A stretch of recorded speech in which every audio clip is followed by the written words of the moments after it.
What's up, Heat fans? Before we jump into today's show, I want you guys to share the video. Why? Because I want to keep on growing this channel so we get the most Heat fans possible here to have a good atmosphere in the comment section and for watch parties throughout the season. And the best way to do that is sharing the video on social media, so please do so. And if you do it on Twitter, tag me at Nic_Rohloff, and I'll give you a shout out like Ralphie ABC on the next video.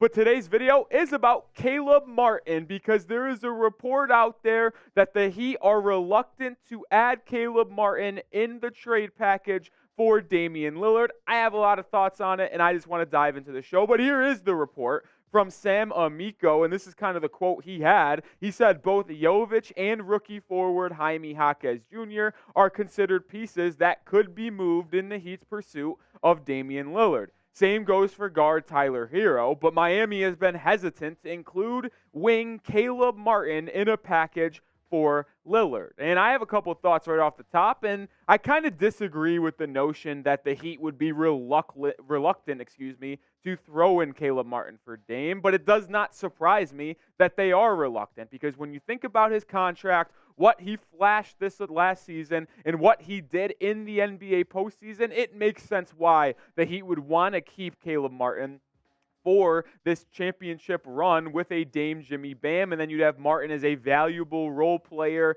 rotation guy off the bench. I'm going to talk more Caleb Martin here in a second, but I want to grab your thoughts right off the top. What say you? Would you trade Caleb Martin for Damian Lillard? Type T for trade, type P for pass. This isn't what you think is going to happen. I want to know if you would trade Caleb Martin as if you were the GM of the Miami Heat.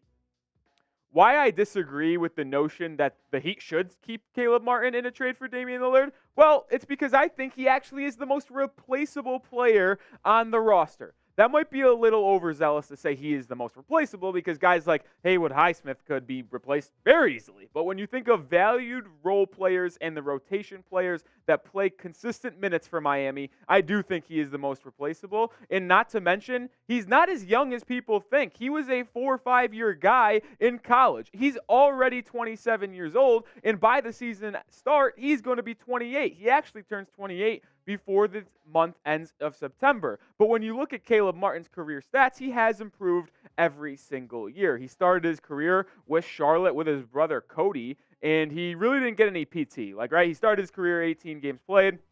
Not a lot of stats for you, so I don't take any of those things really into consideration. Got a little bit more playing time in 2020-21 with Charlotte, but ultimately did not re-sign. And then he did sign with the Miami Heat in that 21-22 season. If you don't know the story by now, just look it up. The J. Cole, Caleb Martin story where J. Cole, the rapper, basically got him to sign with the Heat because he was friends with Caron Butler. He hit up Caron Butler and said, dude, you got to check out Caleb Martin. He is absolutely phenomenal. He signs with the Heat, and he's been unbelievable over the past 2 seasons.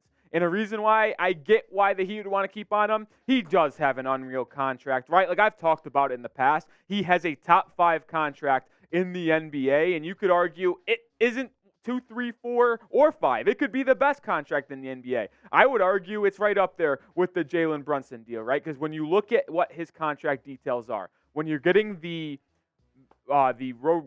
points per game and the impact that you just saw in that statistical where he's playing 73 games. He's scoring 9 points a night off the bench for the Heat. He's making those big-time plays in the postseason for $6.8 million per year. That is coveted in the NBA quite a bit. Just think about what Josh Hart got in free agency this year, what Bruce Brown got in free agency this year. They both got $20 million per season. Caleb Martin is giving you damn near the same production on $6.8 million per year. One thing I do have to mention that this 24-25 contract is a player option for $7.1 million. And if he opts in, he would be in UDFA in 2025. But when you look at that deal and what I just mentioned, Bruce Brown, Josh Hart, they're getting $20 million per year. Caleb Martin's only getting $7 million. So if he's got a player option next year and he plays well this year, he's going to opt out and go cash in on that bag.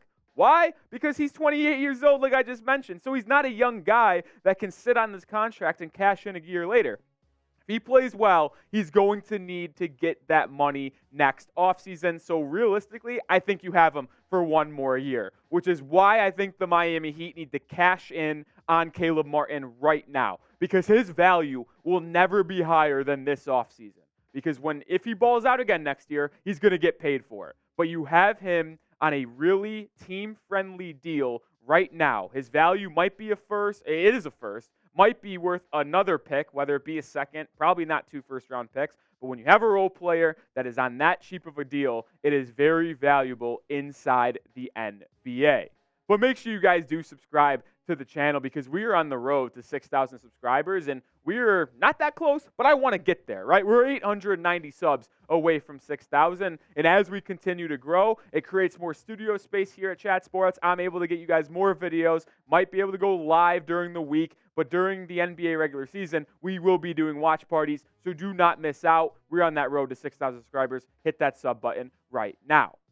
I did mention Caleb Martin replacements, and I want to go through some of those replacements because I do think there are quite a bit of them. And we start with Haywood Highsmith, someone who is already on this Miami Heat roster because there are reports that the Heat are very high on Highsmith and what he can bring to the table in the upcoming years. And I got to be honest, I kind of do agree with them because Highsmith plays very well in the Heat culture, the Heat system. He has improved every single year, and he's someone that can play defense. He can play that power forward role and do it well. The stats aren't gaudy. They're not great, but he does play a pivotal role for the Miami Heat. And where were you in the NBA Finals when Haywood Highsmith played meaningful minutes in that first game against their Denver Nuggets and actually played quite well? I do like what Highsmith brings to the table. He's working on that three-point shot. He's a great defender, and I mean great defender. Go back to the Eastern Conference Finals in Game 7. I know JT was hurt for the Celtics, but he strapped them up in an ISO situation, got the cookies, and went down the other end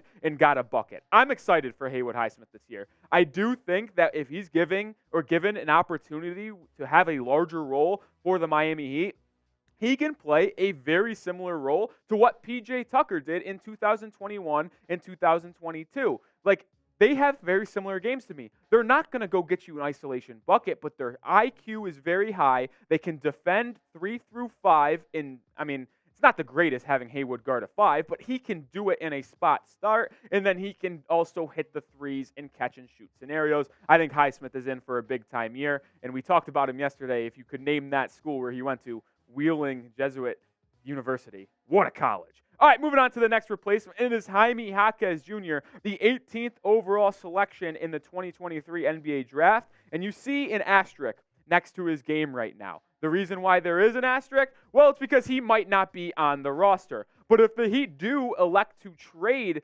Caleb Martin and keep Jaime Jaquez instead, he will be someone who can replace him and fill that role. And to me, they play very, very similar. You look at what he did at UCLA as a senior last year. He led that team, right? He scored 18 a night, 8 rebounds. The three-point numbers weren't there, but it's because his volume went up. Like, he was taking a lot of three-pointers for the Bruins, and that's not like him. When he was in a reduced role and was able to be more efficient his junior year, he shot closer to 38, 39%. So I do think Jaquez can shoot that three ball for the Heat, and they play similar. They're the 6'8", 6'7" guys off the bench who are good, heady players, defends, have that fire inside of them to come off the bench and be an energizer. I think Jaime Jaquez Jr. would be the best Caleb Martin replacement if he's on the roster and Martin is not. Another player that could replace him that is in-house is Jamal Cain. And this is someone who intrigues me a lot because we watched him at Summer League. He even got some run for the Miami Heat last season. But at Summer League in Las Vegas this summer, he played pretty well in the 5 games. He was the second leading scorer for that Heat Summer League team behind Orlando Robinson. He averaged 15 a night. But the efficiency was also what stood out to me the most. 48% from the field, 35% from 3, and he shot 86% from the line. And I love what Jamal Cain brings on the defensive end as well. The biggest concern for me with Jamal Cain is his ball handling. When he dribbles the ball, it's a little scary. So he's mostly well-suited as a cutter and a spot-up shooter and a defender, but he's athletic, he plays with energy, and it's something that I really like. And he already has experience playing with Jimmy, Bam, and others on this Heat roster because, like I said, he did play a little bit for the Heat last season, 5.4 points per game. Only got in like 15, 16 games, but Cain has experience playing on this Heat regular season team. We're not done naming replacements for Caleb Martin, but I want to know who you guys would replace Caleb Martin with if he did leave the team. Obviously, that's a big if because the Heat are reluctant to trade him, but I'm just showing you guys the options that make him expendable, unlike maybe what the Heat think. A next guy on this list is I know someone who might get spammed quite a bit in the comment section, and that is Kelly Oubre Jr. He is probably the top free agent available on the market. There's reports for the Heat to be interested in Kelly Oubre, and there are reports that say he might be the next signing for the Heat if a Damian Lillard trade does happen. I do like Oubre's game a little bit. I think it's very possible he becomes the next member of the Heat. I do have questions about his offensive fit, but there is no questions about what he can do scoring the basketball. Next on the list is Lamar Stevens. The former Penn State Nittany Lion is someone that I didn't have on my radar as someone who could place Caleb Martin until late last night when I was scouring the Twitterverse, not X, but it was Twitter, and came from Mike A. Scotto, aggregated by Vice City Alerts. Said the Heat have shown interest in free agent Lamar Stevens. Like I mentioned, the guy went to Penn State. His numbers are not great, and we're going to get those for you guys so you can see them, but they're not pretty, man.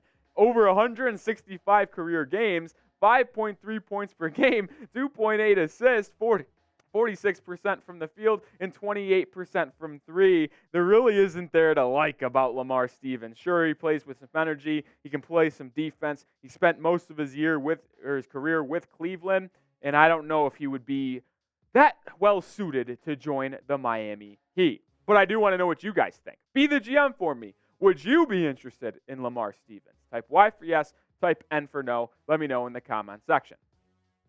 And there's 5 more replacements that I think could be plausible for the Miami Heat if they went outside the organization.